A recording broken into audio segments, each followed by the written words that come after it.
So, Fatman? Ryan, I want to know why my camera's all blurry. It's probably because of my fucking face. Oh, yeah, look, you got kind of zoomed in there. I guess that's how we do the openings now. It's just going to be somebody starts with, hey, Way so, Fatman. Right? Well, yeah, it don't matter, really, as you see a Wegman's bag fucking behind me. That's professional, but, hey, it don't really fucking matter. All the shit that's behind me. I mean, we still have a couple more weeks for play the video, but we got so much wrestling to talk about on the wrestling show.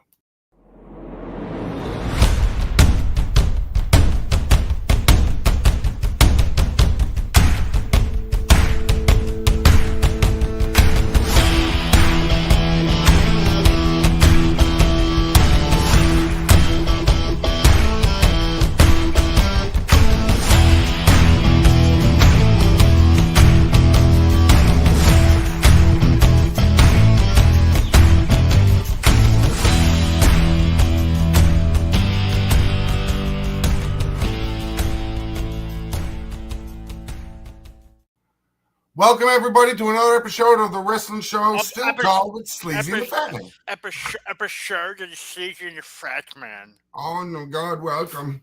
I am Ryan, your only other Hall of Famer on the show, plus the host of After Dark. I literally put that in the liner notes. Right? This is a Hall of Fame Fat Horsemen episode is what this is. Yes, it is. I think about the title of the episode, Crown Jewel for Bounding for Glory. Wow, bondage. I like it. I mean, well, not yet. Really bondage. So we got like 2 shows to talk about. One to preview. And by the way, I literally finished Bound for Glory as soon as I messaged you. Hey, you want to start? Right? Fuck, let's go. I literally just finished it. I'm like, want to start? So let's see. We have one show that had 5 matches, and we have one show that had 9 matches. Oh, by the way, for anybody new here on Thursdays, the wrestling show takes over Thursdays. 1 week we do the wrestling show, 1 week we do After Dark. We're going to fluctuate back and forth because everybody's lives is fucked up, and this is where we're doing. And of course, everybody's schedule's all fucked up. Oh, we can do Thursdays, and of course, half the panel. The second Thursday we do this. No, we can't do this. It's why After Dark went Thursdays. I love it. So I gotta work at 4 on Thursdays, so Thursdays works for me. Right. We got, well, technically there was only 8 shows on Bound, 8 matches on Bound for Glory with the pre-show. So fuck it, Crown Jewel will be easier. We'll go with Crown Jewel first. Well, Crown Jewel happened first. Oh yeah. Let's do it the continuity. As Fatman plays with his phone, I'll read the normal stuff that he would. Sharing our fucking show. I know. I'm just asking if he'd let me fucking finish. As Fatman's playing on his phone, I'm going to read out the normal stuff that he would do to keep us caught up. Crown Jewel 2025 took place October 11th. It was promotion by the WWE with the brands of Raw and SmackDown. It was in Perth, Western Australia, at the RAC Arena. I don't have the number of fans in attendance, but WWE said there was like 40,000 over the 3 days, which is pretty cool. When you're looking at that average, it's out about 18,000. Right? Like, fuck, still great. 15, no, a little over 15. I don't fucking know. Math is hard for me, American. Number bad, fuck. Bad. I read this description and I thought it was funny. As you're doing your sharing this out. So this pay-per-view premium live event opened up with the tamest street fight I've ever seen. It's WWE. It's WWE, boys. Like, you're not going to get what's going to happen this weekend. That somebody's going to probably fucking die in a I Quit match. That's just a street fight with that ended with 2 words. Bronson Reed, Roman Reigns, they wrestled for exactly 21 minutes. So as you see, there's no notebook. We're excited to have the Fatman, which I'm still torn about because I've been doing notebooks for 12 years, and the notebook is a Hall of Famer. So it's time that he retired and we try something new. I do appreciate the fact that he may come back out of retirement only because I like taking notes. Because at the end of the year, I look through all of them, and be like, okay, because my memory's shit.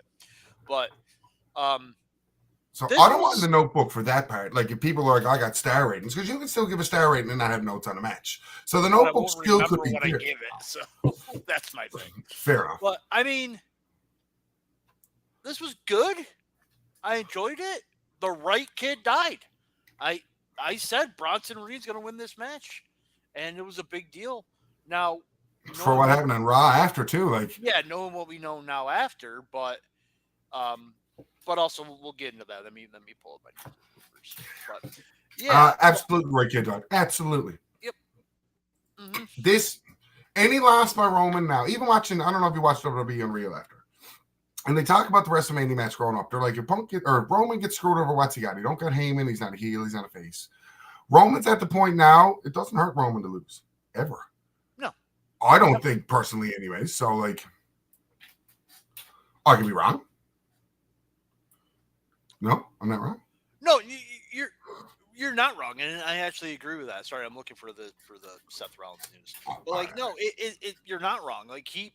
Like this was only his second time losing in like a one-on-one match, like 4 years or something. Like that alone is crazy. Yeah. So having Bronson, having them make a big deal out of it, it is a big deal because it pushes Bronson Reed up. So here's what the funny part about it is. The Heyman promo beforehand saying that Reigns has never been stretched out before.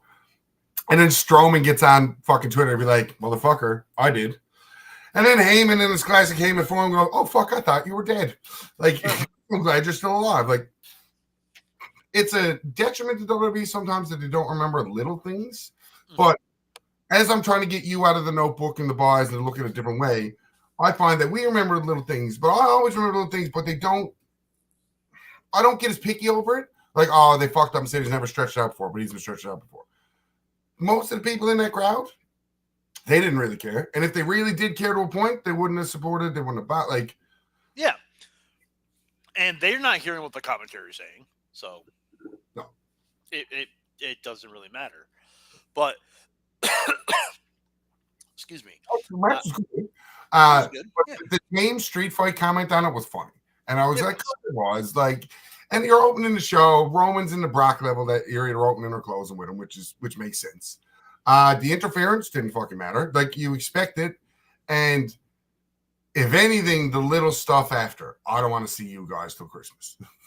Like, fuck. Like, and now Jay's going super crazy. Jimmy don't know what to fucking do, to the point that they just did an Australia house show. Jay didn't team with Jimmy against Division. Jay teamed with Nakamura. Yeah. What the fuck? Mm-hmm. Like, Uso, and that's the little things where WWE strives at. To get the little places in. Yeah.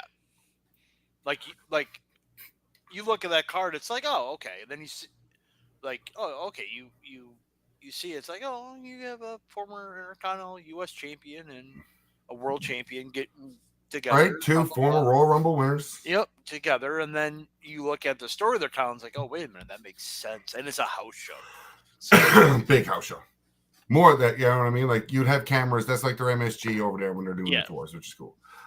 Next up was Stephanie Vancouver, the Raw Women's World Champion, fighting Tiffany Stratton, the SmackDown WWE Women's Champion, for the Women's Crown Jewel Championship.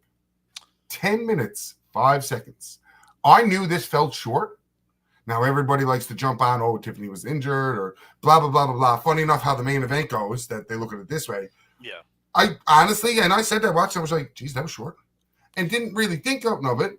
And it kind of just like the pay-per-view was like, the street fight was good. I liked it. This match happened. I was like, the right kid died to me, but weird, right? Yeah, like I honestly don't think they called an audible. I think that's how the match will end. Because she hit that move to beat Io Sky, so she's gonna hit it. Once that move's gonna be protected. So once she hits that move, it's over. So I'm like, oh, that protected in WWE in 2025. I know, okay. Which is protected, quote unquote. But when she hit it, I'm like, there's no way Tiffany's. And then the way she hit it, is like, oh shit. But at the same time, it's all like, yeah, she does look hurt, but I think that's how the match was supposed to end. I think that was the finish. So I agree with you. To pull a sleazyism, it was fine. Fine. But it wasn't this epic that I actually was expecting. Same. And it just kind of just ended out of nowhere. And you're like, oh. Well, at least same. Oh, at least the right kid died. Cool, but after that, it's like, okay. Tiffany's been on such a run this year that this was one of the few matches that it didn't matter who won. I feel like it would have been cool if it didn't. It didn't. Oh no, it didn't. It definitely didn't. Tiffany could have won, and nobody would have had a sour taste in her mouth.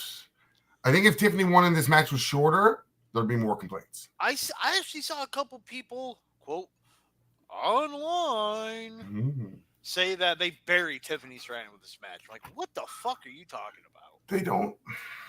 Calling somebody a mark, saying somebody gets buried for one last. People just run their mouth, and I try not to jump into it most times. People just run their mouth online for the sake of running their mouth. Like, that's all it is.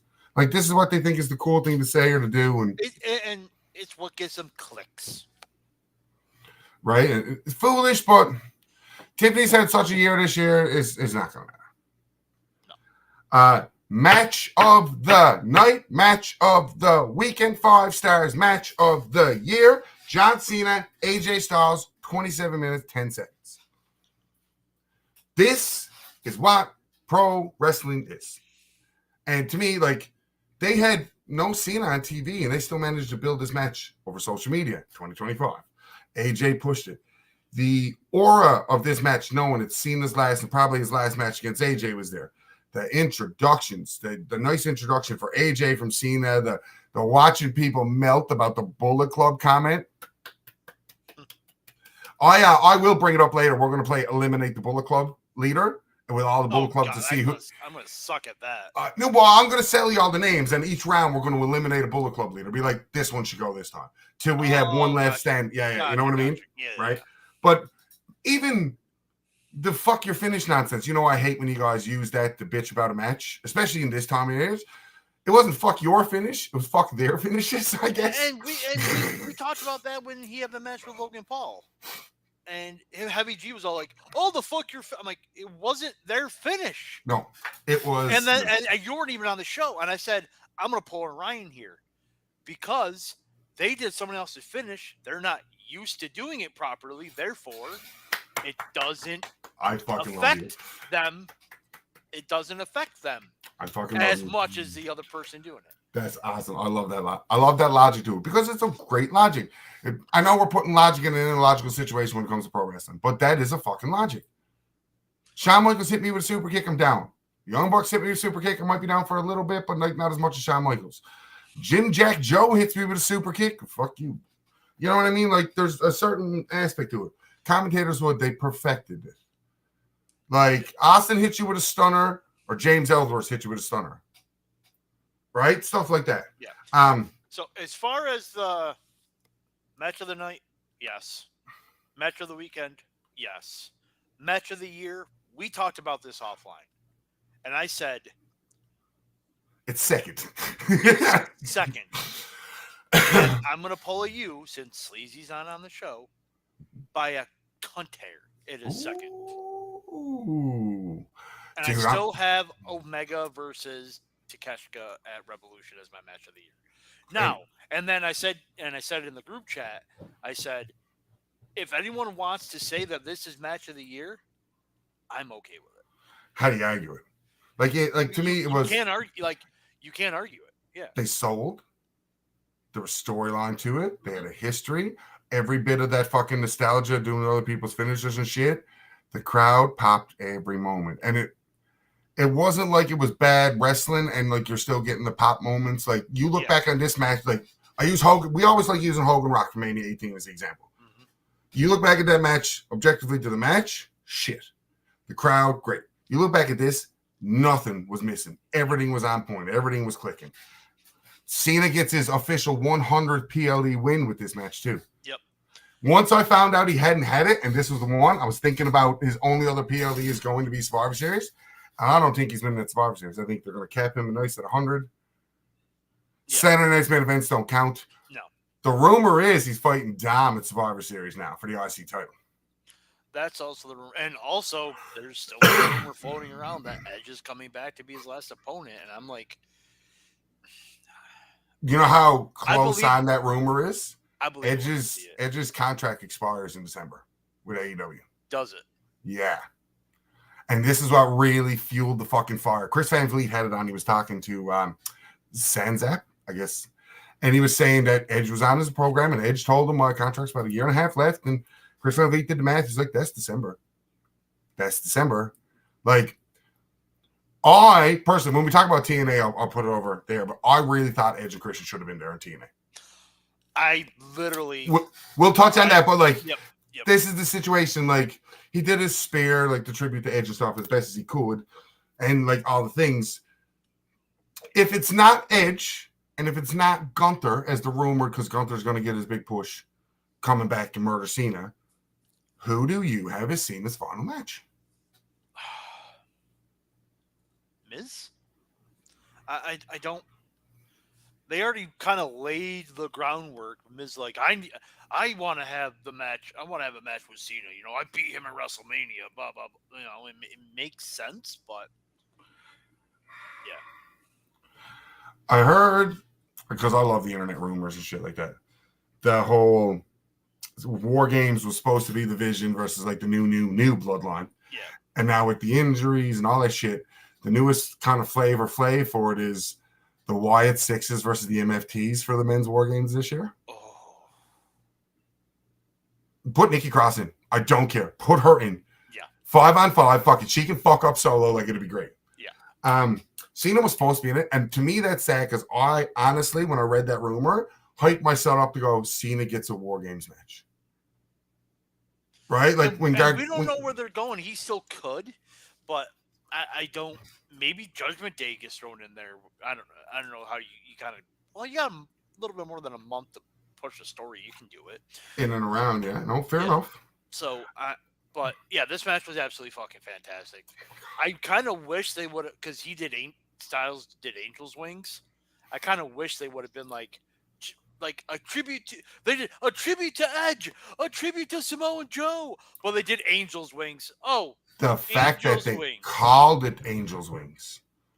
That right there, for Edge and like how they did this is for this person. The fact that they called it Angel's Wings was for us. Yes, and I was just hoping he would have been like, Christopher like his best friend, Christopher Daniel. Like, yeah. He hits, I can't remember what Kazarian calls it. It's the dead eye, the buckshot. You know what I mean? Yeah. Because to me, Kazarian just done that. So when I first saw it, I was like, oh, sweet, Kazarian's finisher. And then immediately my brain went, how many fucking idiots are going to be like, that's Paige's? You know what I mean? Like, that's Paige's finish. Like, I can't believe that. Like, that's a shot at AW. No. If you understand the history. Also, I love the TNA outfit, and until they pointed it out that was the outfit they were wearing on the PWI magazine that year, made it even better out of AJ.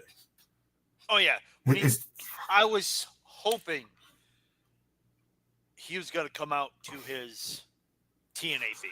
He only agreed to do it. I fucking love that. Me too. He only agreed to do it for the TNA show because it was TNA. If you saw his video, he fucking hates that. He was like, man, I used to hear that all the time. We do a tapings. You hear it 3 or 4 times. And then you win, you hear it even more. AJ didn't lose a lot. Like, fuck. No. Get ready to fly. Got screamed 15 times during the taping, I'd imagine. Yeah. Same breath. Had that played in Australia the way the fans are, they would have sang the shit out of that. Mm-hmm. Oh, fuck. Next on the back. Io Sky and Rhea Ripley. Riho is what they're calling them. I think that's cute. I called them that on accident. Take on the Kabuki Warriors. They went 19 minutes and 55 seconds. And that's another thing. 21 minutes, 10 minutes, 27 minutes, basically 20 minutes. The main event went 30 minutes. That's another reason why I think Stephanie McCurry's Tiffany Stratton's match seemed off. All the rest had literally double-ish. It was the shortest match by like double. Yeah. Right. So. Great little tag match. Tag team enthusiasts. And in Rhea's hometown, like there wasn't much else you were going to do. The way the story was built was Sky was winning that match, even though it was in Australia. You had to have Io win over one of them, and obviously Asuka's not taking a pin. You have to give Kyrie take the pin there, but it was a really good match. I mean, there's nothing more I can say about it.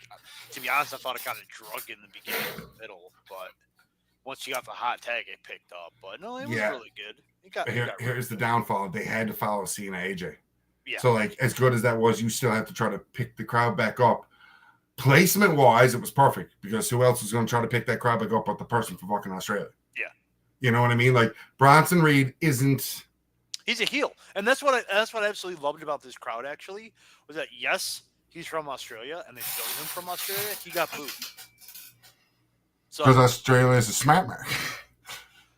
Because they watch the product.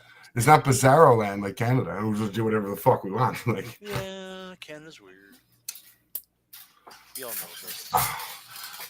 Coming off on Raw too, Asuka and him got the revenge. I think that's where the women's War Games match is going.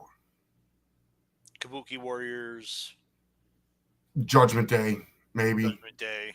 Right? Like, who's the other two for Rhea and Io? Bailey Lyra? Because of the Judgment Yeah, Day? that makes sense. Yep. Like, you might be able to shove a fifth in either side if they're going to cross promote. Like, you could grab Stephanie Vekor, or you could put Julie on the other side because they got their history too, kind of deal, right? Yeah. But if they go with the nice 5-on-5 War Games, which is cool, fuck you, Heavy G, it's still War Games. Yep. I think it'll fucking tear the house down. Oh, yeah. I think last year's was a little disappointing. It was just kind of like meh. It was good, but but I think this year would be pretty good.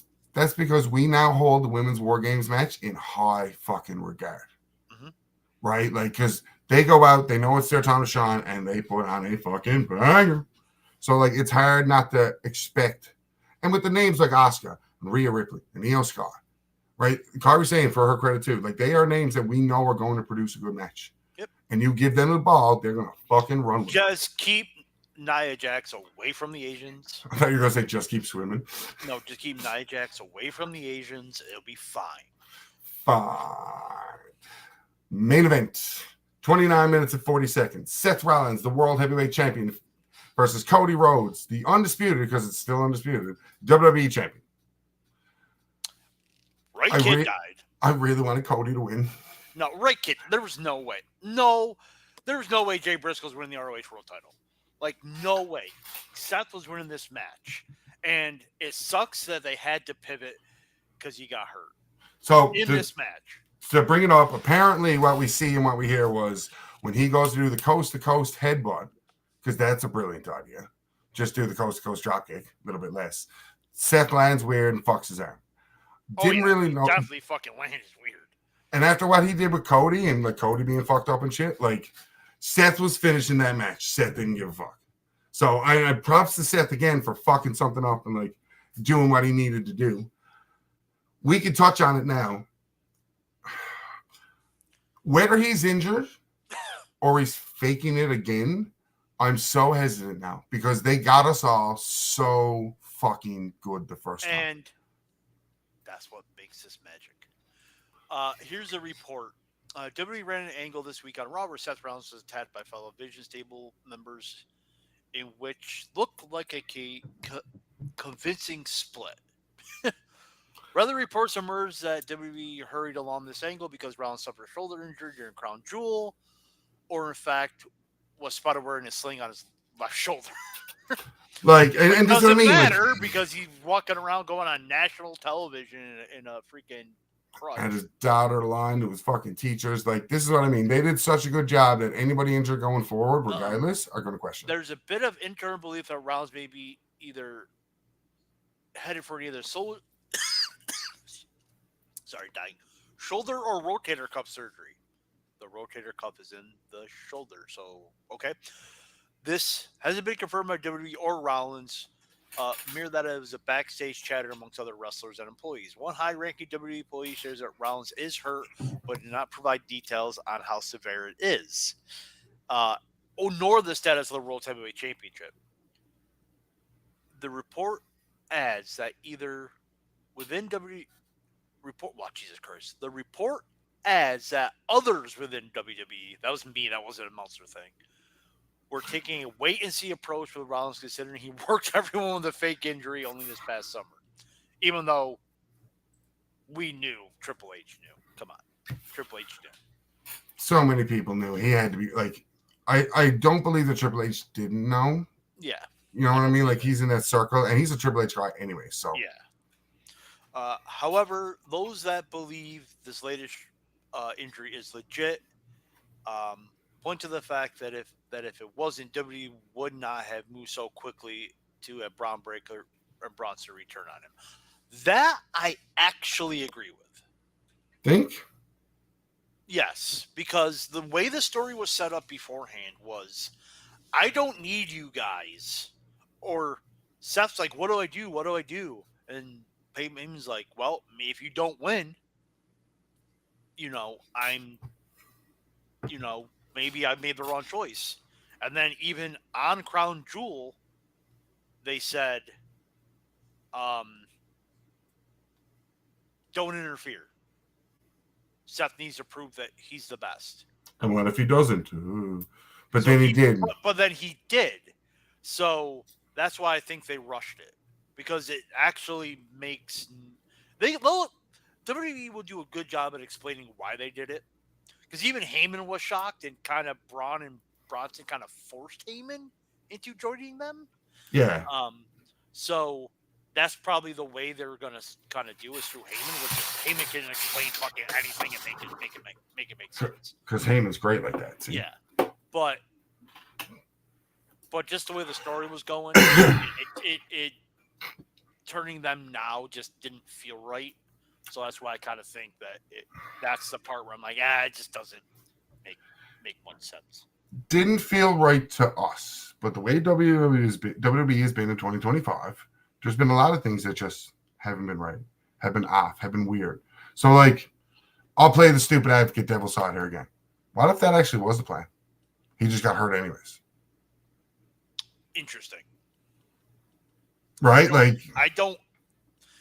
We're playing hypothetical one is. I'm like, yeah. I'm about ready to say I don't believe that happened, but if that is the plan, I don't like it. It makes no sense the way that the story went. Was the story they were telling? They skipped a chapter. They went from chapter 1 to chapter 4. They skipped a couple chapters in there, if that's the way they were going to do it. If that was what happened, I don't believe this. I think they had to do it. Braun Breaker is unstable, and they've been pushing it, and he's crazy, and all that kind of stuff. Like, if you watch Rollins' opening promo on Raw, where he basically said he did it all by himself, he never needed anybody, and blah blah blah, and he tried to get Braun to do something. Even that, like, Rollins not being injured, the way the promo worked on Raw, and like everything, that part flowed really good. They're questioning Seth. Devil's advocate on that side, being they cut that promo because they knew Seth was hurt. Fair enough. This is where now it's really good for me for wrestling, because kayfabe, that bitch is alive and well, and nobody can say it's not. And this is why I love professional wrestling. And Sleazy released a statement. I asked him if I could read it. He goes, I was going to make a video on it, but you can. I'm not going to yet until said video comes out. So I'll give him the respect. It's his words. He can use whatever. But as much as all the stuff he says into it, this is why I love pro wrestling. Because now, especially in this day and age, you don't know what the fuck's gonna happen. You don't. You really don't. This isn't WCW where swerve, bro. We're gonna swerve just to swerve when it makes no sense. If this is an injury that legitimately happened, they had to kind of make it not make sense. They had to do plan B while trying to keep plan A's course alive. So they had to reverse it. They had to do the swerve and then explain it. While in WCW, they just did the swerve. Hope it's stuck. Surprise, bro. And then every week there was a swerve. So now near the end of WCW, you always look towards the ramp. Who's coming? Yeah. Yep. Fair enough. Yeah. It wasn't a swerve anymore. So as your first official show that you actually didn't take notes and watched as a fan for WWE main roster, because you did it for Worlds Collide, but that show was fun anyways. You were going to love that.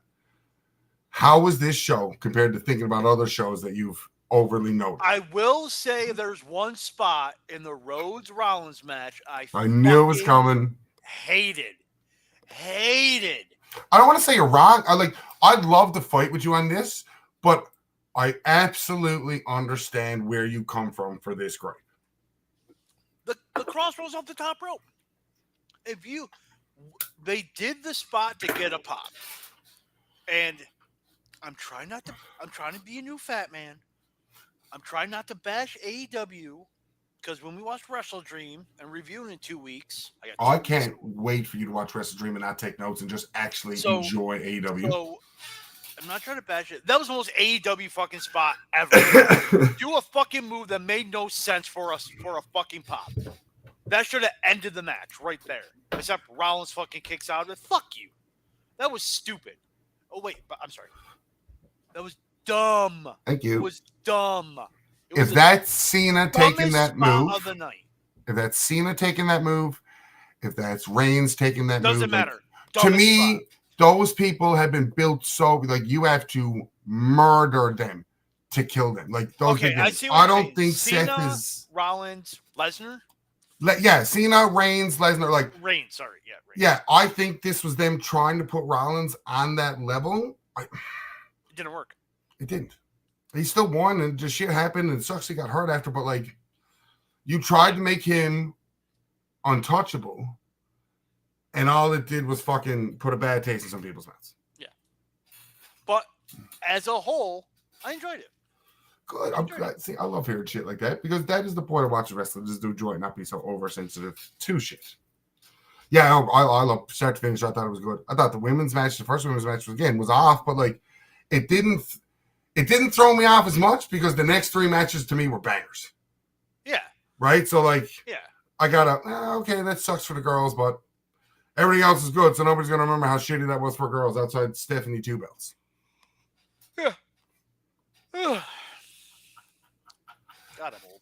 I know we are. Fuck. October 12th, TNA Wrestling from Lowell, Massachusetts presents Bound for Glory with the highest attendance ever in a North American event for TNA at 7,794 people. Okay. For the goddamn motherfucking piece of shit marks who say 7,000, that's nothing. They only drew 7,000? That's fucking terrible. The arena holds 9, so it was almost a sellout in that arena. Right. And you got to remember, they were hosting first doing weeklies a week on pay-per-view, and they were taping every other week. One was live. One was taped. One was taped. One was live. One was taped. And they did it in the same venue. And then they were in the Impact Zone for fucking years. And when they do venture off, they went to smaller places. Oh, I thought you were talking about Browse. Went to England or smaller venues. And I will say this. WWE, their relationship with TNA has done way more than what AEW's relationship has. 7,794 people. Let's be fucking honest there. Like, AEW didn't give them a bump on their pay-per-view. They had Meltzer rate it and give star ratings, and it was only Omega's matches. Like, it's just... Yeah, I don't think I've seen a Dave Meltzer TNA review show since. I don't think I have. I'm not saying... Full show, no. You might get matches, maybe, if he's, like, pressed on it. Like, I'd say he's probably going to touch on the Dudley's Hardy Boys. Yeah. Just because, but, like... Ooh. May 25th, 2024 was the previous record for TNA in North America. It was 6,309 people during at the Boston Fleet. So the same area. So it looks like they draw there. So yeah. So you got to go back to there all the time. Not go back there all the time, but they've been there. Actually, they've been to that arena for pay-per-views before in 2012, I think. Lockdown or something. So that's a big one to them anyways. Let's see here. Yeah. Pre-show. Watch pre-show? Nobody watched the pre-show. I did not actually. The Inspiration defended their tag team titles against Elegance Brand. The biggest note coming out of it was that Ash by Elegance walked to the ring with the girls. Yeah, I still don't know what the hell's going on with her. I'm not. She's retired. She's done. Yeah, I. But why? But why? Fair enough. Okay, fair enough. I mean, I guess it doesn't HIPAA. I guess it doesn't matter. But yeah, in America we have something called HIPAA, which means we can't ask why you're hurt. So it's basically like you can't talk about another person's medical records without their consent. Okay, fair enough. So, but at the same time, it's like there's got to be a reason why. Listen, it's not like Kaylee Ray who got depressed and then got pregnant and fucking every 6 months. I don't understand the whole thing with her either. What I say I don't understand is I didn't even hear she got released. Yeah, most recently people are shitting on her because, oh, she's on a WWE paid Ruby Soho for so many weeks because she's still off, but they wouldn't do it to Kaylee Ray. Kaylee Ray is an independent wrestler with the WWE ID thing. Like, yeah, they run a developmental contract. It was the developmental one, apparently. It was like $500 a week. That's nothing. Like, especially for what she got to go through if she's pregnant. Yeah. What the fuck is that? Like, just kind of. Well, and I also guarantee you, WWE is going to pay for those medical bills too. Guarantee you. WWE will pay for medical bills, yeah? Yeah. So it's not like she's missing out on income, and so that, okay. So, first match, Steve Macklin actually wins back the International Championship in an 8-minute match against Frankie Kazarian. Being what happened later on in the match, this made a lot of sense. But when it first happened, I was like, why did they put the belt back on? Like, same. Right. I was all like, wait a minute. What? It's like, why do they? You know why? Because spoiler, I watched the first half of this show last night and the second half when I got home from work today. So this match was better than the Vinci Road match, which wasn't saying much because the Vinci match surprisingly sucked. This was an okay match for a house show. It wasn't great. It was short. Macklin basically dominated. And again, knowing what we know now, it made sense. But at first, I'm all like, weird. Why'd they do that? I was like, why'd they do that? It makes no sense to me. But I'm like, oh, that's why. So. But that, again, I like both guys. I've really grown into Steve Macklin as a TNA person since he's left NXT and that Forgotten Sons nonsense. Mm-hmm. Like, he became a main event guy in TNA. And that's what he is, because he's after holding the world title. He's holding his belt. You know you're going to get good matches out of him. Like, yeah. No, I like Steve Macklin. And Frankie Kazarian, it is a crime he has not been TNA world champion yet. To me. Yes. Yet. We'll talk about that in 2 more matches. Well, actually, yeah, okay. Because Tessa Blanchard took on the announcer, Gia Miller, in a 6-minute match. If you haven't been watching TV, they've been feuding. Tessa was suspended. Like, it built to this. Apparently, Gia Miller used to wrestle on the Indies. Mm-hmm. So, like, it kind of makes sense. The match had to be short. And Gia Miller does not look weak at all because she got beat with a roll of quarters. Like, come on. I did not like this. I really didn't. Why? More or less, kind of like, what was the more nitpicky thing of outside of it was an announcer that should have never beat Tessa Blanchard? That too, but also Tessa Blanchard needed a roll of quarters to be an announcer. That I'm just like, oh. Whether she needed them or not, she like her daddy. She used them. Right, and they made that point on commentary. Right, and that's what was that. But I was just like, but also the match was not good. I was just. It wasn't going to be good. The fact that it went 6 minutes surprised me. Yeah. Right, like it happened. And also, if to be fair, if I'm going to bitch about AW refs, I got to bitch about TNA refs. When blatant interference, yes, they kicked the person out, but that's a DQ. Come on. I find too weird, like not in this situation, but as a whole, they're kind of lenient on stuff with referees. Like, if it wasn't a trip of the foot, isn't purposely hurting somebody. Like I find with DQs when you watch them, and like this is the nitpicky part of mine that I kind of try to defend everything with. Someone runs in and punches somebody, that's a DQ. But if you run in and push somebody, or if you run in and like trip somebody up, you know what I mean? Like, there's levels to why you would get DQ'd in intent to hurt, if that makes sense. She jumped on the apron and started punching her. That's why I said as a whole, not just this incident. Like when we talk about DQs that way, right? Yeah. Like, I can't defend you. I mean, you can try to explain it, but it does case by case basis. Fair. 22-person intergender call your shot gauntlet. I'm going to read these in order. Li Ying Lee, Mara Slade, Ryan Nemeth, Nick Nemeth, Cedric Alexander, Rich Swan, AJ Francis, Travis Williams, a YouTuber, BTE. The entire Rascals got the number 10 spot. God love them. Danny Luna, Eric Young, Jake Something, Rosemary, the Hometown Man, Zach Clayton, Frankie Kazarian, Santino Marella, Matt Cardona, Mace Warner. They were the 22 people in this 20-man match. So God love them for. So also, it was supposed to be Jody Threat at 17, but Frankie Kazarian took her out. Which led to Frankie Kazarian and the Santino spot. Like, yep. Eric Young had a killer showing. He eliminated 7 people. Nick Nemeth eliminated 4, got right to the end. Santino comes out after the whole nonsense. Cobra's Frankie Kazarian. He falls out of the ring in the classic Royal Rumble Battle Royal trope. And nobody remembers until Nick Nemeth thinks he's won. They do the match, and for the first time ever, they do a double pin on the collar shot count Battle Royal. Made so much sense now why he lost the belt earlier. Yeah, so at first, when they did the spot, I go, Kazarian's winning. I go, back to back. And I'm like, he's cashing in tonight. Because it makes so much sense. Hyping up Mike Santana. And you know me, how I love a underdog wins and immediately gets the rug pulled out from under him. I go, this was the perfect spot. Frankie Kazarian loses his title. Wins the Battle Royal. Wins the Battle Royal for a second time after failing his cash-in, which was done stupidly anyway in the beginning of in the middle of the year. Mm-hmm. And then now he can take a beat-up Mike Santana and win the TNA World title.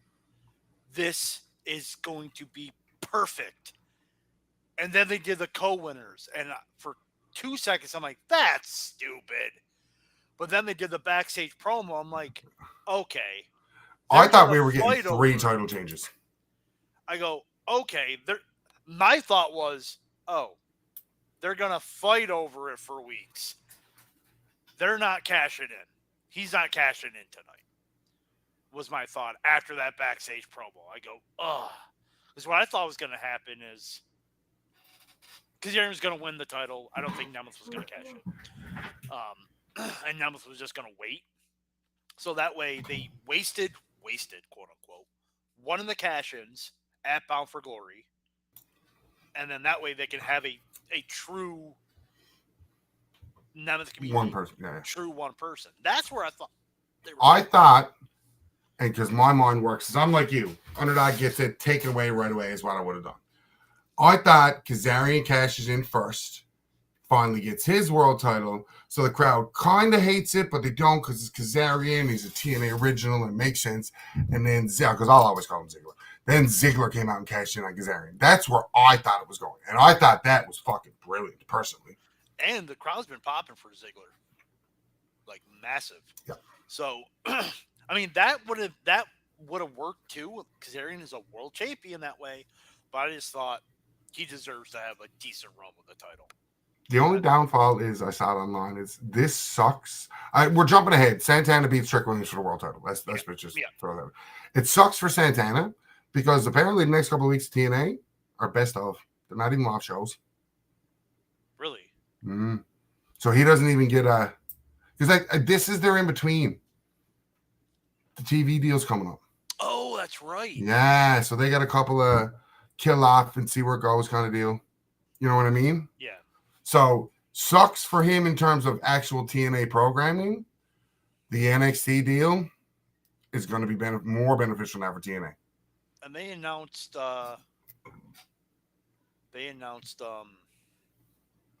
wherever that pay-per-view is, it's going to be a Full Sail. Their November show, big November show, TNA is going to be a Full Sail. And because they're looking right. They're a hot crowd regardless. Full Sail always would. If it wasn't for Full Sail in that crowd, and again, they don't charge, so it's like this flip like that. But like TNA doesn't get as hot, or NXT doesn't get as hot. NXT doesn't grow because there's people in that crowd where fucking amazing. Like, there's people in that crowd that, like, they made people in TNA. Adam Rose, fucking super, like, No Way Jose, I'll bring it up, just as a crazy name that once he went to the main roster, right? And just, I think that's going to be good for TNA, better than what the sound system was, like the Impact Zone. Right, yeah. I'm trying to figure out where it is. It is actually not on Wikipedia, but I know they announced it during Bound for Glory. That it's going to be in Full Sail. Yeah. Turning Point. Oh, okay, to start the year. Turning Point is going to be in Full Sail. Okay. Well, when they get the Turning Point in Full Sail, will Kalani Jordan still be the Knockouts champion? Because she defended her title against Indy Hartwell 12 minutes and 30 seconds. I did not think Kalani Jordan was keeping this belt. Same. And this match, it was good. It was a good match. Don't get me wrong. Oh, I enjoyed the Battle Royal, by the way, too. But this match, for whatever reason, it went 12 minutes. It felt like 32 minutes to me.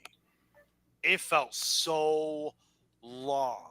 And it was still a good match. But it just felt like it just went on and on and on. And I'm all like, Jesus Christ, how long are they going to fucking go? And then I looked up the match time and go, that was 12 minutes? The downfall of Ash by Elegance. Ash is still champ here. Does Indy Hartwell take it? Yes. I do believe so. I don't know. Because if Indy Hartwell was supposed to win that belt, you're putting it on her here regardless. Yeah. Right? Like, unless they were going to be like, listen, this is Mike Santana's moment. He's going to consider the NXT guy, maybe. And again, like I said when we reviewed Victory Road, the depth of the women's division in TNA is not great right now. All of Team TNA was NXT names. So from Showdown, like, yeah, so maybe keeping it on Kalani Jordan is the best move to give it some credibility. Yeah, fair enough. What almost was going to be, well, no, because the next match after was pretty good too. The System, Moose, iPhone. Thank you. Alicia Edwards, Brian Myers, Eddie Edwards, and JDC defeated Order 4, Mustafa Ali, Tasha Steele, Special Agent Zero, Jason Hotch, and John Schuyler in a 10-person intergender hardcore war. This match was fucking crazy. Loved it. And strange for you to say it. For a hardcore match like that, and there were some gross fucking spots in it, strange for you to like a hardcore match, because you're not really the hardcore guy. Me and Sleazy were, like, that violence and stuff like that. Maybe Deetsy, but, like... No, I love this match. This match was fucking great. Absolutely great. Loved it. I was surprised that Alicia Edwards took the thumbtack spot. Really? Eddie Edwards, right? You're surprised? The wife, not Eddie Edwards, but the wife. Yeah, I would have been surprised if Tasha Steele took that spot. And then Mustafa Ali missing the 450 onto tax. Fucking great. Fuck. There's no need. And as I say her name, do you realize how much shit we gave Tasha Steele when she was champion? It's like she didn't deserve it, I feel like. Well, and here's the thing. Leading up to when she won, I'm like, oh, man, she'll be great. But her title matches and her reign wasn't great. It was just average. But no, it was a placeholder. Like, Tasha Steele is better. We give her fire and flavor. Yeah. Right? Yeah. Like, she was a great tag team person. It's just she went on that singles run. It just seemed off. But now she's here with this stable again, and she's a perfect fucking fit. Yep. Right? Love it. Yep. Next, had the finish not have happened the way it happened, if Raw just had a clean winner, or they restarted the match and there was a winner from the clean match, this would have rivaled John Cena, AJ Styles. Okay, so time out. This is where I stopped. And you come into this match? I came into this match today. Oh my God. This match was fucking amazing. This was as bouncy could be. The young OG versus the new GOAT or whatever the fuck. The fucking alternate dimension boys fought each other, right? And it was fucking great. They went 23 minutes. They went 20 minutes. They wanted 5 more minutes. And then Dark State came in and fucked it. Which, hindsight being what it is, to me, made that better. Because you don't have one of the two of them lose now. Like...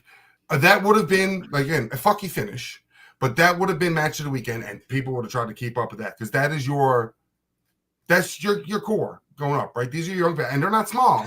They're bigger people, like in that WWE giant realm, that the bigger guys, like the taller wise, anyways. Like, I feel Leon Slater wasn't going to lose the title here, but there was points in that match that it felt like Javon Evans was going to get it because you don't know anymore with TNA and NXT, with the cross brands, with the heart, like you don't know. I loved it. The match was fucking great. Okay, that's you have Leon Slater versus fucking Leon Slater. You have Javon Evans versus Javon Evans. They're a mirror image of each other. Bouncy. So this match was fucking great. It started way slower than I thought, but then it picked up like every good match does. Picks up. And then I honestly didn't even hear the ref count. And then the bell rang. And I'm like, is that a count out? You were so into the match. You didn't pay attention. Time limit. I go, I didn't even know there was a fucking time limit. I didn't even hear that during the announcement. So I'm like, wait, there's a time limit? I go, that's fucking dumb. I go, that is so. I'm like, that's the way to have them. And then Santino comes out, does it. I'm like, oh, they're just good job. No, I said, oh, they're just going to go to another 5-minute draw. That's what I thought. And then they swerved you. They swerved you so many times. And then they swerved me, and I go, okay, this was better than the count out, time limit, draw thing. I go, and I hope it sets up something instead of just a way to not have Javon Evans lose because he could easily take a loss and it wouldn't hurt him. To Leon Slater. He could take a loss in the TNA ring. Fair enough. In the TNA ring, it would not hurt him. So I go, if this does not lead to something, I fucking hate it. If this leads to something, I'm okay with it.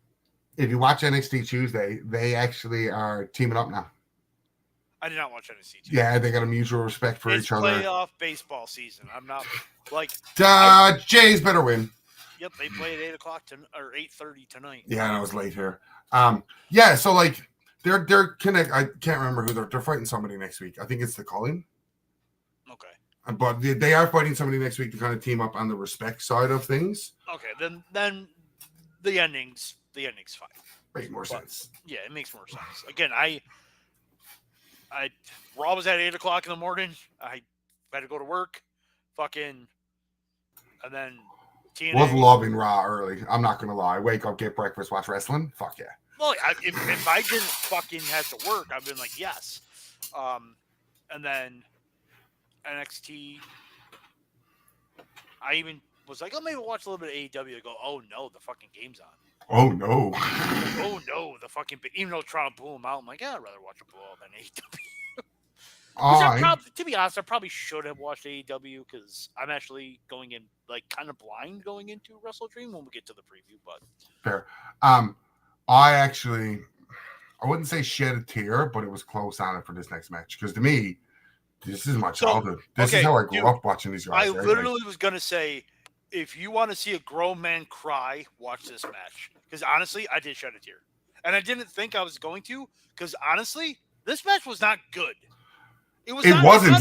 Like, not in the beginning. Match because Devon Dudley did the exact same thing he did in BCW. Nothing. But then he took 2 table spots. I was like, he's taking bumps. I'm like, holy shit. He knew he had to. He couldn't move. It was his last match.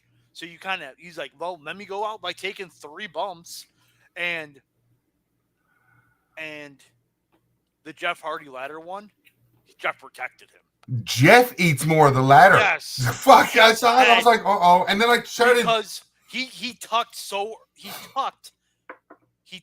that he wouldn't hit Devon flush. He protected him and hurt himself in the process. I feel like Devon should have been on the inner table. Just because, like, no, 100%. Again, after the fact, right? Yeah, 100%. So Jeff could have kind of flew over him a little bit and not take the fucking run his head down every rung of the ladder. So I see people shitting on the finish with Bully Ray, and no, fuck you. They were kind of right to a point. Bully Ray is just going to stand there and accept defeat. He's not going to go down swinging. See? If it was against the Hardys or Edge of Christian, this makes sense. Edge and If it was Christian, if it was against any other team, he's going down swinging. But also at the same time, he's getting his ass beat, and he knew. That was the whole he knew spot. So that's what actually was like, because I wasn't thinking it would be the Dudley's last match. Like I thought they were going to. No, not at all. Like so when he did that, and he was just nodded his head, I go, "Oh shit, he's retiring." You know what I thought was happening there, and I think you thought it at one point too. No Edge of Christian, there was a concerto. How do you not do a concerto there? I actually never thought that. As soon as the two of them were stood off for him, and he started slowly standing up. And this could be the mindset from Cena AJ. And earlier with Kazarian doing the couple of tribute moves too. I never thought that it actually never crossed my mind, to be honest. It really never did. And when he, like I said, when he stood up and he just did the nod, I go, fuck, he's retiring. And then they went through the table and they did the thing. And then when they took the boots, like the hugging and stuff, I'm like, yeah, that's a nice touch. And then they took the boots. And not leaving in the ring, gave them to the Hardys. Gave them to them. And that's when I'm like, you want to see a fucking grown man cry? This is where a grown man cries. And again, I'm not the biggest Hardy fan. I'm not the biggest Dudley fan. Yes, they've had great matches with each other, but I don't think they're as in-ring performers, they're not the greatest tag team ever, in my opinion. But you have to respect exactly what the fuck they've done for decades in the ring. The greatest tag team of all time, just retired. But with sleazy hair too, me and you've had this discussion about. No, and we've actually done this before. They are. They're the most decorated tag team of all time. And if you want to word it that way for people to be like, oh, it's objective for the best, you cannot say they are not the most decorated tag team. They are the most decorated tag team of all time. FTR could catch them, but FTR got a long way to go. Mm-hmm. But this style that FTR wrestles, they can go that. Yeah. Right? They are the brain busters. They are the Hart Foundation. They are the British Bulldogs. They are that team that does that. So the first, it was 16 minutes, I think. For the first 10 minutes of this match, I was like, fuck, this is bad. This is fucking bad. But they got me emotionally. And that's what, listen. Wrestling is.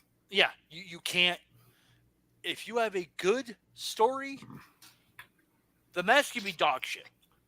But if you have a good story that gets me emotionally invested, I'm hooked.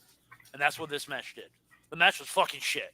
But it was just so great. Breaking news from the guy who couldn't come on the show. Dirt Sheets are saying some weirdish opponents about Cena. Keep seeing Batista. Because it's in Washington, D.C. and it's Batista's hometown. Hey, that is a fair logic if you think about it. Easy to do. I know Batista said he's retired, but we're throwing around crazy TKO money now. So you never know. Yeah, so just to give the boys their final due. Yeah. Thank you, Dudleys. Yes. Right. Everything that you give us, the Hardys are going to die in the ring. They're like Flair, but with less divorces. They're like Darby Allin, but older. Fucking Darby Allin. Mike Santana, we touched on it earlier.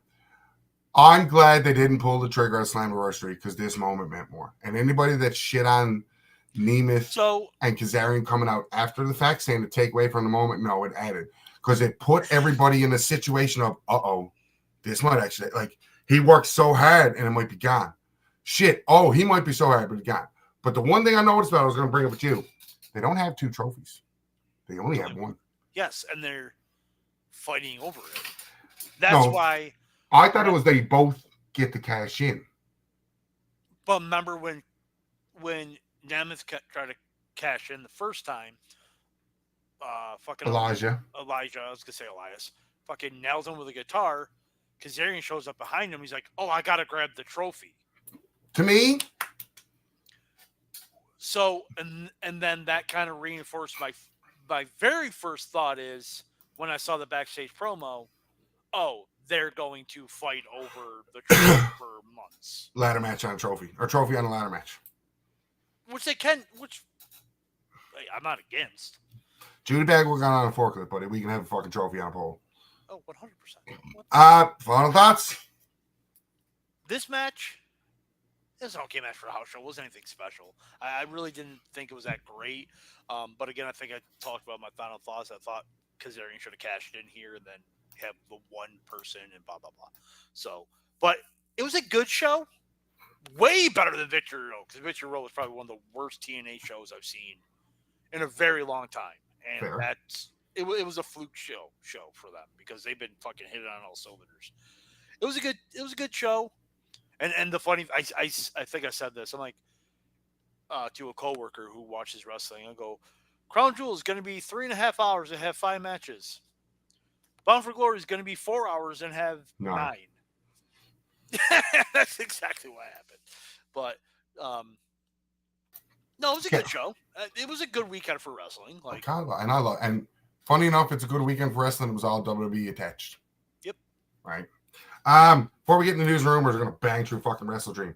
As I'm looking through the card, the 8 matches are on the pay-per-view.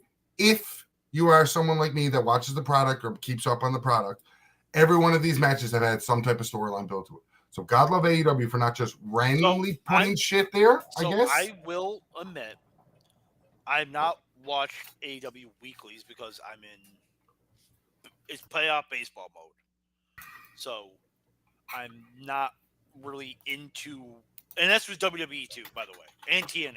I just don't watch the product. I'm in full playoff baseball, football mode. Hockey mode's back on. But I'll get back in more of the weeklies once baseball. Baseball is my favorite sport, by the way, so that's why I'm.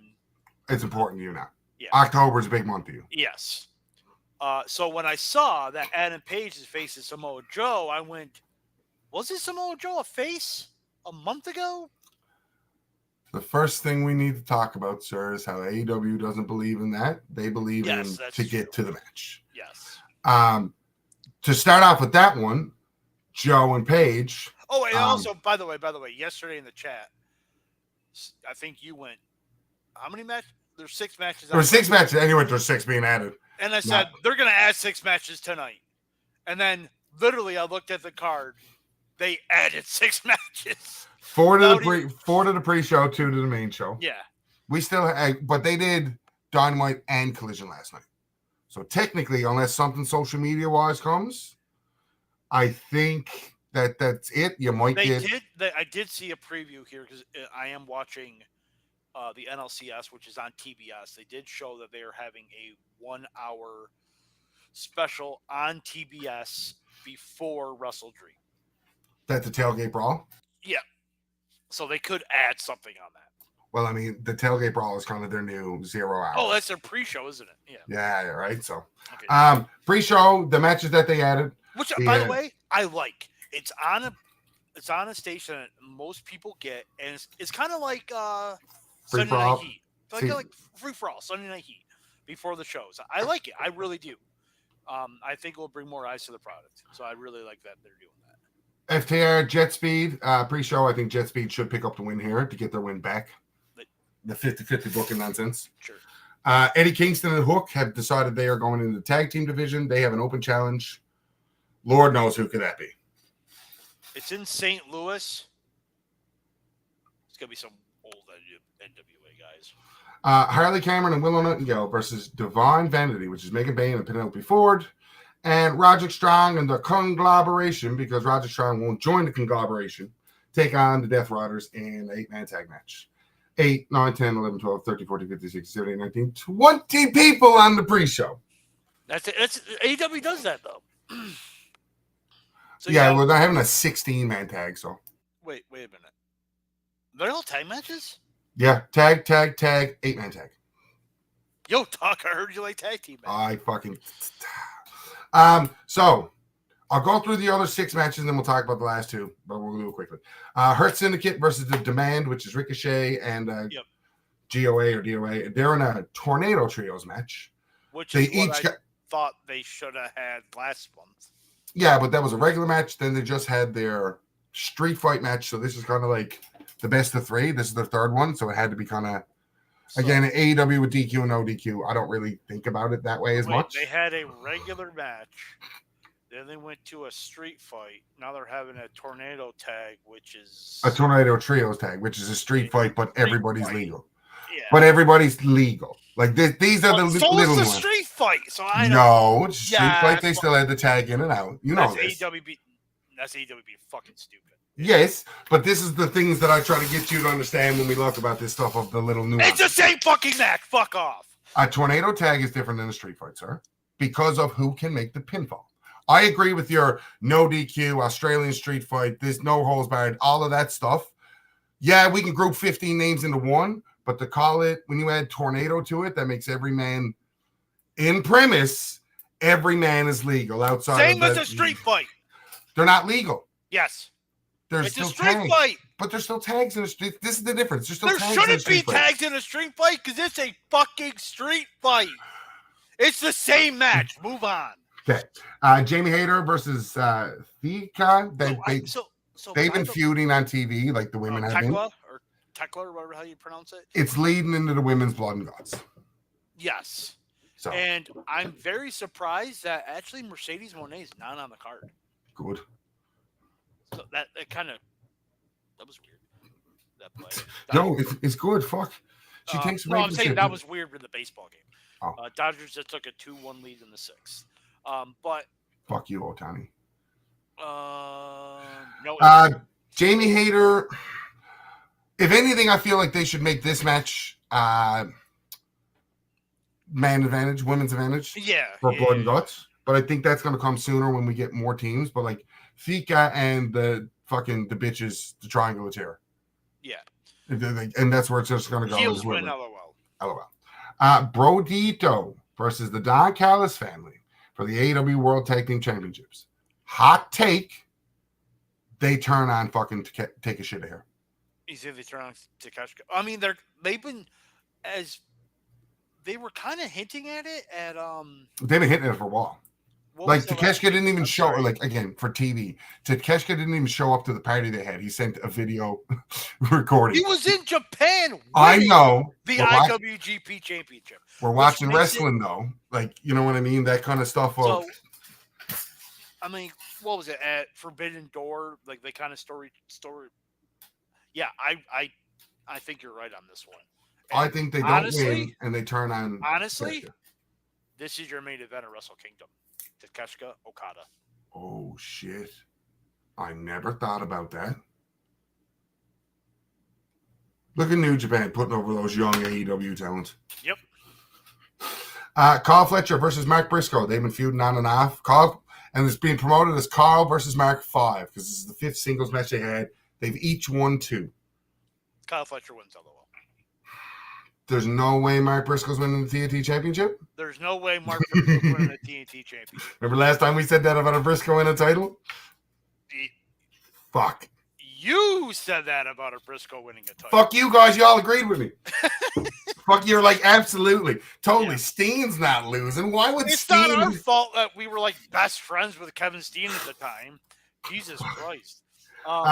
Jurassic Express versus the Young Bucks. Winner receives $500,000. Stupid stipulation, but well, they're doing money matches. The Young Bucks are broke. TV storyline wise, makes sense.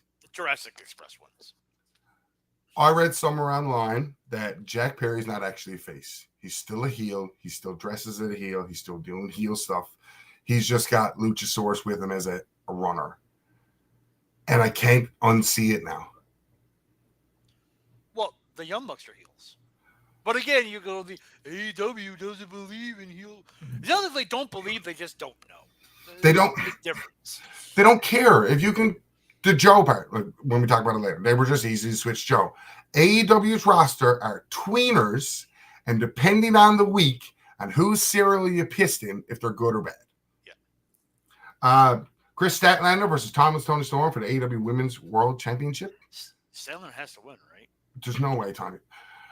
There's no way Tony Storm is winning because why would you hotshot the belt offer? Why would you end a long title run to only give it back to her? Yeah, it makes that. Statlander's not Jey Uso. Right. I mean, Jey Uso said. I know what should main event because fuck you. It should be Darby Allin versus Moxley main event in this pay-per-view. So I said the same thing with Wrestle Dream or Forbidden Door. Moxley Darby Allin's main eventing.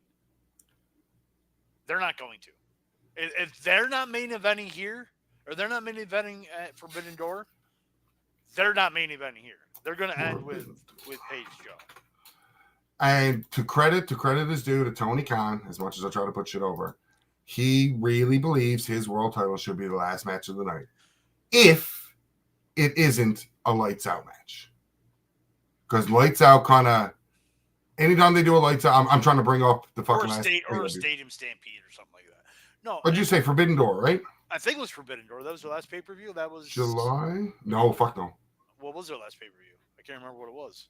All Out. Oh, All Out. Yeah, I'm sorry. All Out. Yeah. Oh, the coffin match. The coffin match. Oh, yeah, that shouldn't have made it. I thought it should have. Because you had Darby Allin's return story going in. The story's better now. Not better. But I know I haven't watched. But, like, the story's now long enough to where either this or the world title match are ending. So, and I think it's going to be the world title, to be honest. You're not going to follow the absolute madness that is about to come with Moxley Darby Allin.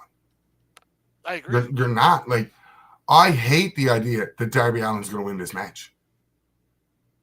Hate it. With a passion. If he lost the coffin match, he's winning this. He did lose coffin match. I said if you lost the coffin match, it's reverse. If he would have won the coffin match, he was losing here. He never would have happened, but they stretched it out.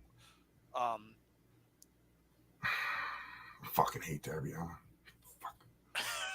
I'm glad because I did have the feeling that Darby Allin was the one that was going to dethrone Moxley. So I was like, okay, cool. But that didn't happen. Thank fuck. Darby don't like titles, so he's not going to go anywhere near him. He only had the TNT for a couple because they needed it. Yeah. And he only had the tag titles with Sting because fucking Sting. Yeah. Who dies? Moxley, right? Like Moxley's going to quit. Like he's going to get choked out. The classic Moxley. Like, you know what I mean? If that happens for a third time, the same finish for a third time. He has to actually say I quit though, so I don't think choking him out. It's not gonna like Bob back at WrestleMania 11. Piper's like, oh, he quit. Yes. He's not saying I quit. Yeah. And the Dodgers just scored on an air 3-1. But I think it's gonna be some weird spot that he's gonna do where I'm trying to think because Darby's ending was a coffin drop. He's going to wrap himself in barbed wire, set himself on fire, and coffin drop him. Unless you're going to do something stupid where he's about ready to do... Like, WWE does this shit all the time, and I'm going to blast WWE for this. I'm going to hit you with a giant lead pipe. I quit. And still hit him. And then still hit him. Jeff Hardy, Matt Hardy. Cena, JBL. But, I mean, I think... they could go that route. Like, I'm going to hit somebody with something and then just... Yeah. Darby Allin's wrapping himself in tinfoil. Darby Allin is wrapping himself in barbed wire, and he's hitting something fucking stupid. Yeah. And he's going to take some stupid, gross fucking bump beforehand that thinks he's going to die. Somebody's coming out to help Darby Allin, and it's somebody we don't think. And as I say it, it pops into my head from what people have think. The only reason Daniel Garcia joined the Death Riders is to take them down from within. It makes sense. But at the same time, though, they lost the world title when he wasn't even in the group. No, but and here's that was the start of it. That picture of Darby, Daniel Garcia, Orange Cassidy. I'm trying to remember who the fourth person is, but that was the people that were taking on the Death Riders as a whole. Maybe Shibata. They were the four people that were taken down as a whole. Daniel Garcia being oh shit, you don't spit it out. He's gonna be sitting at ringside with a fucking headset on, dude. He's not allowed contact. Oh, he isn't? They've said it on commentary. Okay. He's not, and specifically when Death Riders have matches, they bring it up on commentary. Tony Khan has told me not to get involved, not to do anything. Like him handing him a bag full of stuff, handing Darby Allin a bag full of thumbtacks or glass or whatever it was at the last pay-per-view was skating the finest line that they could skate. Brian might hand him something, but he's not going to. I don't think he should get physically involved. Well, or they do that callback. Moxley pushes him, and then Danielson just fucking flips out, hits him with the fucking Psycho knee, and interferes. Like, that could happen too. He loses the match. What's going to happen? Is he coming back in and face Moxley? I mean, if he interferes, he's coming back to wrestle. Let's see. I'm going to the rest of the pay-per-views for All Elite for the rest of the year and kind of what's coming up. Because, like, we can guess. Full Gear. You know what I mean? And World's End. Wrestle Dream Full Gear, World's End. Oh, fuck, just this alone. Oh, this is special events. Sure, Blood and Guts is November 12th. Yeah, that's Dynamite, right? Yeah, I'm looking for pay-per-views, you fucks. There we go. Full Gear and World's End. And then the only other thing announced for 2026, there's not even the, like, we could guess, oh, yeah, they normally don't have a January pay-per-view. Started last year, but it was a co-promoted one because it was Wrestle Dynasty, remember? The day after. Yeah. So they'll have something attached with New Japan, but their next pay-per-view after World's End. Ryan left. 3 months away. That's like 2-3 months away. We'll just continue like that didn't happen. Yeah, that's 2-3 months away. That's a long build between World's End and Revolution. And Revolution in March, right? Yeah. So, and you look at the nonsense of what are they going to do WrestleMania season in 2 years when it goes over to Saudi? Yeah. Like when you think about the build and stuff. I mean, Full Gear is in New Jersey. World's End is in Illinois. Chicago, yep. Because they haven't had a pay-per-view in Chicago this year, so might as well. Yeah, Sleazy and I were talking about going to World's End, or not World's End, but Full Gear, but I don't think that's going to happen. I farted. And they did St. Louis for Dynasty last year, so they're going back again. And when they went to Dynasty last year in St. Louis, they drew 6,600 people. Yeah, it's the same arena.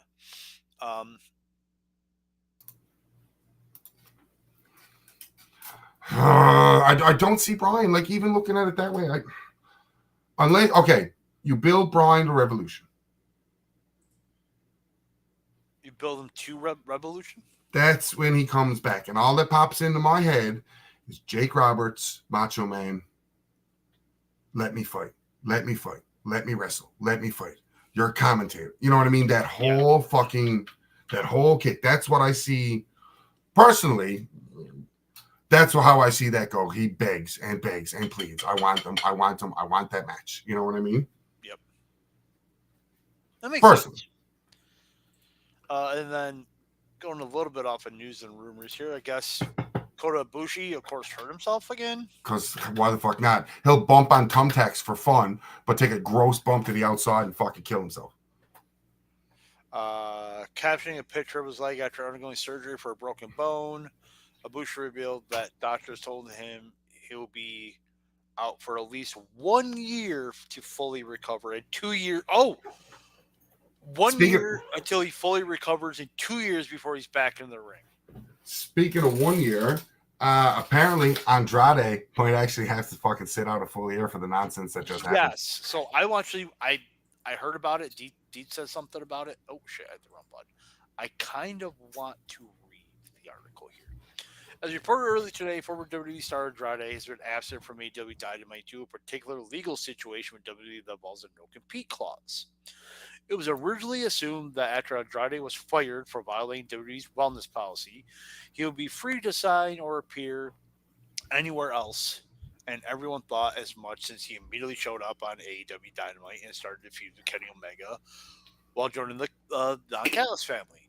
Since then, though, Andrade's not appeared on TV. No mention has been made of him, and speculation suggests that WWE is a forced no complete cause, with details surrounding over how long it may be for. Reporting that the word making its way to lucha circles, quote unquote, and Andrade could be froze out of wrestling by WWE for 1 year as he technically was in breach of his contract with violating the wellness policy leading to his termination.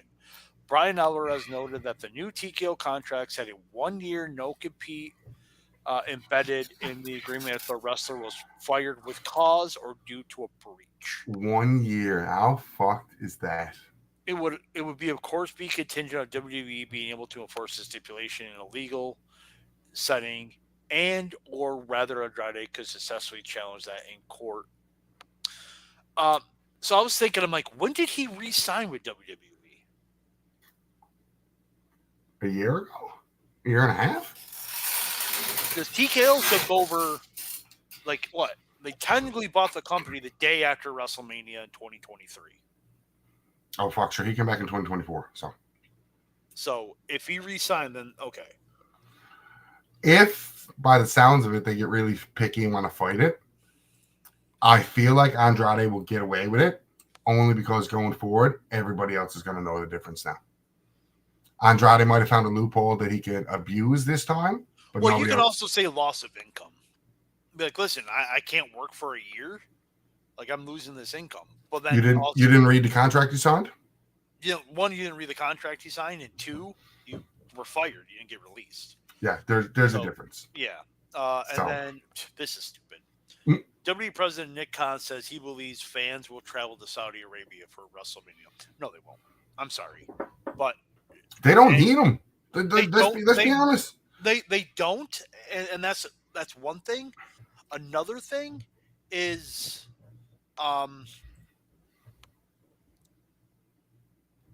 ticket prices. Sorry, flights, hotels, politics. There's multiple reasons why fans are just not going to travel there. But again, they don't need to. That arena is going to be full. That's going to look full. Yeah. It's like a Collision in Korea thing. It's going to look crazy. It's going to look like it's and they, to the Saudis' credit, everybody bitches about blood money. They're some of the hottest crowds. When they first started going over there, they fucking sucked. But now, and I know Sleazy's going to hate this. They changed the wrestling culture over there to where now they're getting into it. So, look at the evolution of the women's matches on that alone. Like, they're still wearing full bodysuits, which is fine, but look at that evolution there. Things are changing. There's been incidents here and there, but you can tell at some point Saudi's trying to be like, we're not all dicks. Some of us, some dickish things, but we're not all dicks. So Saudi's trying to change it. That's why they signed this 10-year deal. That's why they used the most popular thing in the fucking world to start it. Because since this happened, there's been UFCs, there's been boxings. Like, everybody's going, there's a comedy. Everybody's going over there now, understanding there's money to be made. You're going to suck your blood money dick, but I think it's less sucking blood money dick now. It's just you're getting paid stupid amounts of money to go do something that you love to do. WWE has never forced anybody to go that didn't want to go either. So, like, I don't know if TKO is going to be a bit different on that. But it's still that so much has changed from that first show over in Saudi to now. That how do you not stop being ignorant towards it and see the positives that are coming out of it? And again, I will always be like, WWE's making triple the amount of money for WrestleMania Saudi than any other city will pay them. I don't believe that they're going to keep going to Saudi for WrestleMania every year. I just don't. I think that's... Well, it's the difference of like going to Vegas too, right? Like, they're going to Vegas because they need a bunch of money. Like, because they gave them a bunch of money. So I don't think that Saudi's going to host every year. It's going to be probably a one and done. Because their contract's coming up, I think, 2018, 2028, I think. Yeah.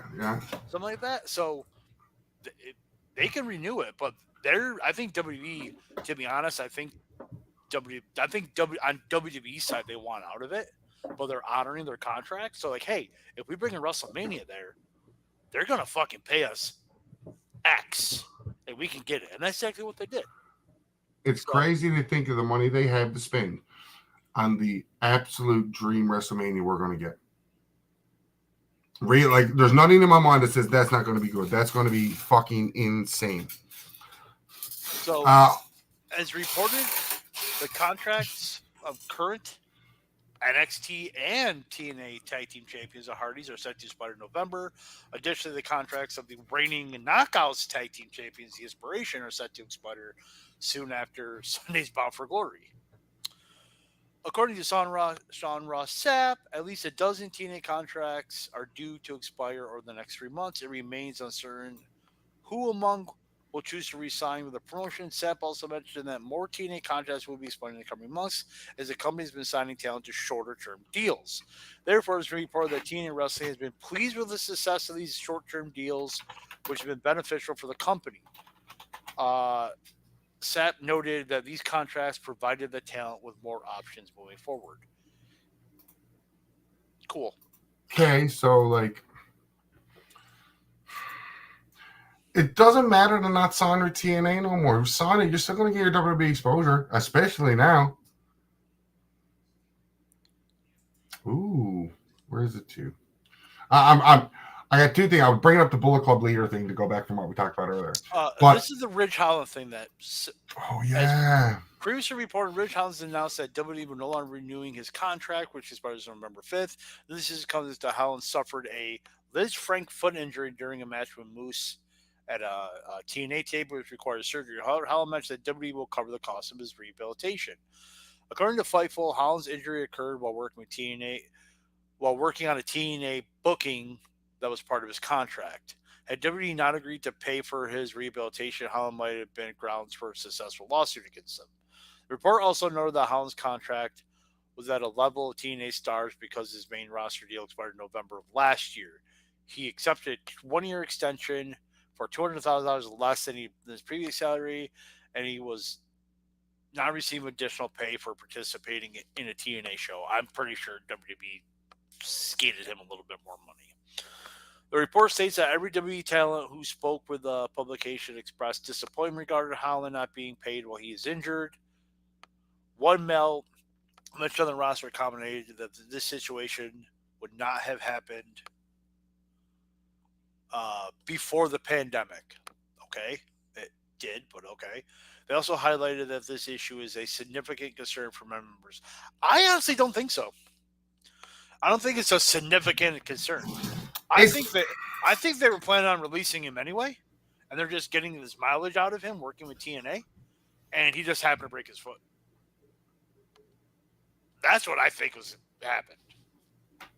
They're not going to be like, we're going to release you, and then you break your foot and go, oh, we're gonna keep you, we're gonna re-sign you for another year, even though you can't wrestle for about 3 months of that, and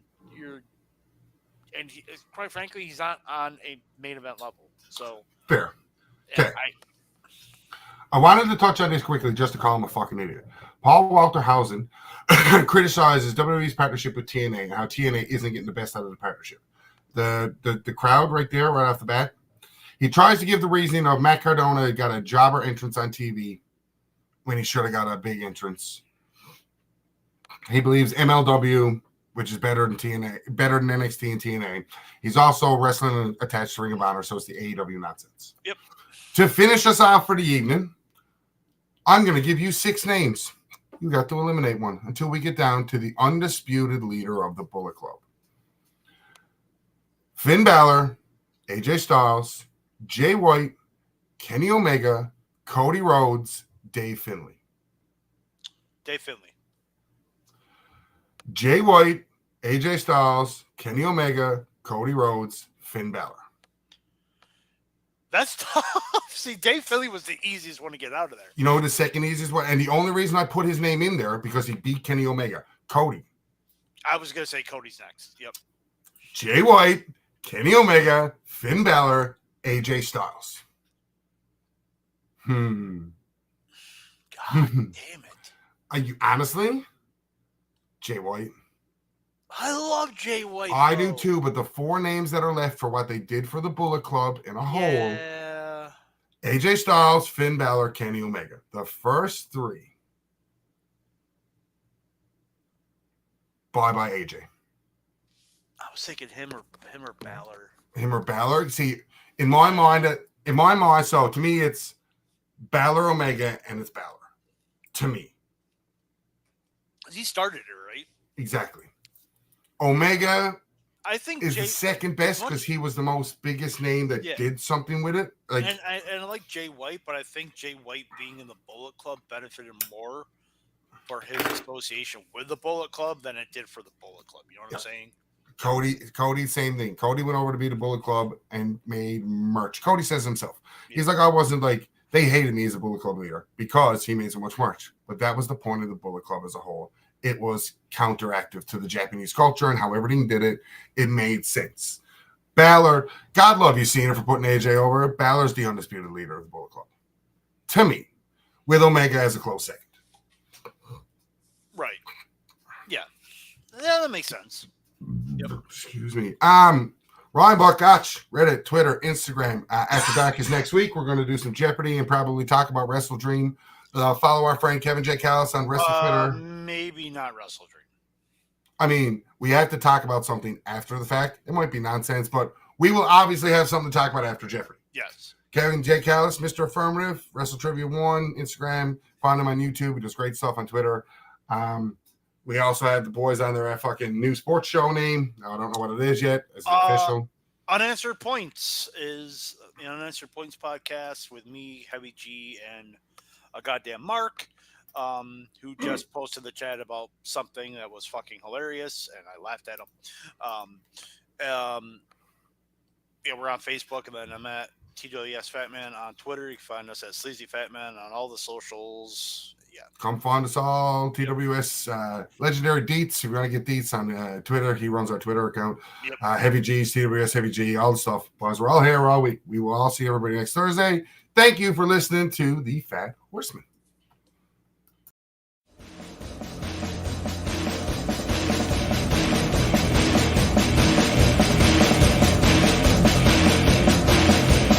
I'm a truth that you seem to run from. I'm an army of one. I'm a clip in your gun.